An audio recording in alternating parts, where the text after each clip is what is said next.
Cinta Isiabu Women Passer Ano yung Social Nipalan Kuman Kumeno Tiada pa YouTube Milan Sipicime Lomno Alame Mong sang mong di pumaku yan ang hipak sa amin Kama kang may manatapo dyan Kama kang minyong ha Minyong ngao Ito ngao na Filosi Passer Siyong i-vindicate Ito repeat Paningo Yung lúc dài nhằm phải mẹ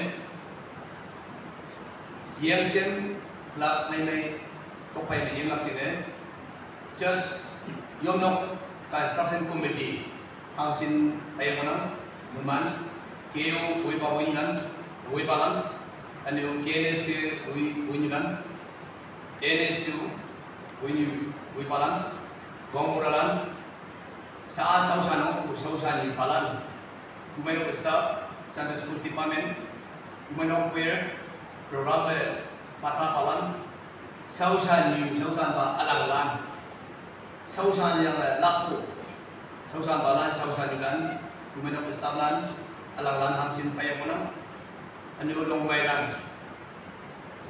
Ini datang teman kilo semua Palan, Moilan, Yoku, Yarak, Monang, Tojine, aku panglima Tayak pun, tan kayu saya. Atau abang na channel benam. Fellowship yung no. Kon alalan bay ang saya atau fellowship siang i. Abang palan na nyo may bi may CBC ko. Kaya ko bi hay chan siyong kapute. Nana po tao mabayong diyaw tao mataw midday ya tahap ko yang sa ipapeme. Min hacapan hacata sangsin yang kaitu atau wi sama guest house office sing sama saya haki taisipo kaya ko ay fellowship dipakai mahalin mahato at lina hadi jim na kayo fellowship dono hin pihak kaya ba ating lang po tumana ating lang po to pihak sa tumana haki taisipo ay noktan do minde Cheng ha sai ha si ku manok tan na sai ku 30 lakhs something like bai ku allow 180 90 grow atama panbung bai bi pu na panbung bai bi pu na kumai no pangnuha dili tay no kumai no ka panbung bai ko hangi de binya bai sa tay na to bai ma to to ni ki tamana allow in ka na suma allow ku yu yai hang na chama pongpalan anu nang taw tiếng lắm lại xem những cái vì ngày của nó sao sao tôi nắm như là về không hòa bay balance nó như là về nhiều quá lắm yom nó không cái bộ akiem người số của nó không cái bộ anh yêu aku lili dengan mana dia lagi bantu mana ini kalau tahu dengan ini cuma me pasai kau me tahu bila pasai tahu bola atau lili mana ni bonglo mana dengan dalam orang saya tahu inam Kumitilan Bangpian ni 2 years atau yung so muna. Alaw lang natin sin bilang ka-achieve. Bangpian pa na yung matila mo pa chok kanmine chele pula no wa ching sam ta mo na. Taw lan ching sama ni mo. Hayam ko ang ning ko na ling pala ning halan yung bunga hapo ling pala na halan kay ano yung i so yung baik po na sa hatong sa dalam. Kumitilan ano yung uy pala natin.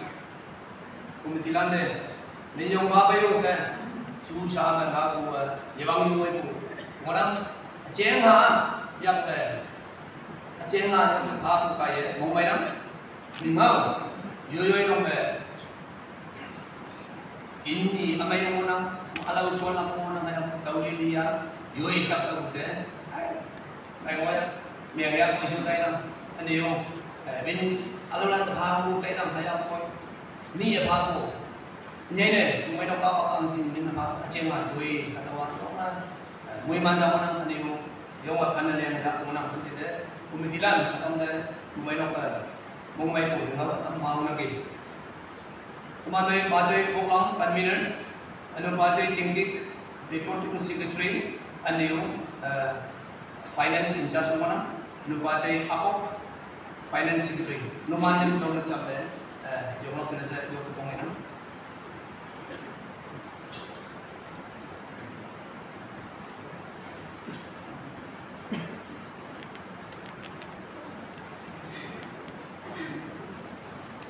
Kalau katung ni, tu isu tahu nak saya tanda bayang di bulan baci. Tak cang tak termopo, pada kan bine jaga isa mana menok angki ayong hap, ang bengi mongme tak kumo ayam ko atau nok bilang sini yung mampu macam mampu kan bine, ang demi yung ha, mampu cing saka mga kan bine lanu, di mampu mangai sang mangai, tahu sini ini atau iya, direction hub mo, yung muna. Baca checking tik, lumay pa, yang boy, aki po din, lali po kata, akong din, nyam po kata, akong hangi, tawag din lang, sa ngampo.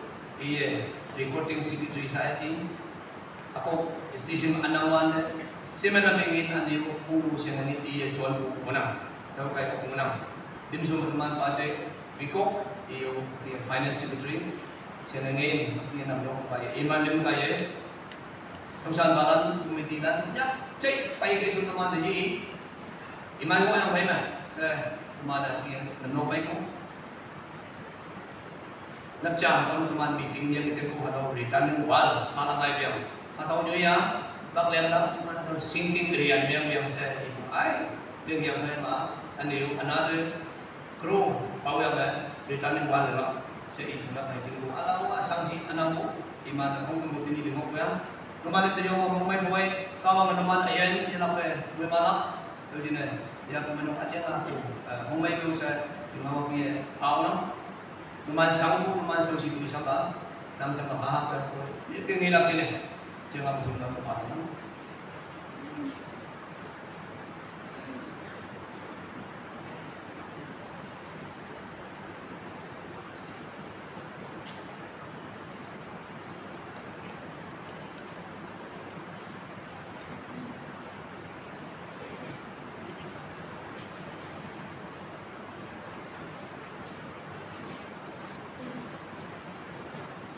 Certificate pati ya batak na. Nakin ng aptitude mo naman certificate of commendation. This is to certify that Sri Team of Lam has rendered outstanding leadership and dedicated service as the convener during the construction of the Nakin ng Aptitude Fellowship building. In recognition of his unwavering commitment, tireless efforts, and faithful stewardship in progressing the project to its completion, we express our deepest gratitude and appreciation. Presented on 7 June 2025, 8th Nagan Aptitude Church Fellowship, Sri Vinsa Pastor Nagan Aptitude Church.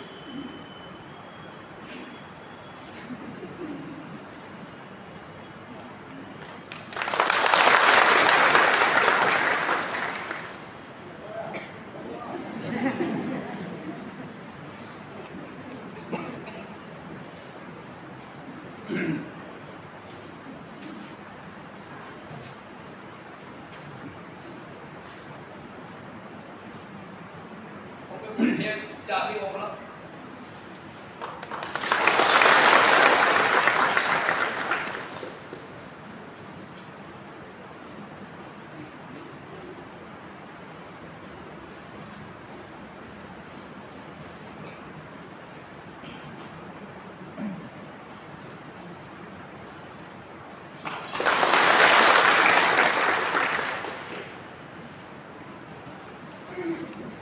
kemudian government mana? Jangan cari mana jalan sini. Pakai ME member CPC. Kemudian ni cuba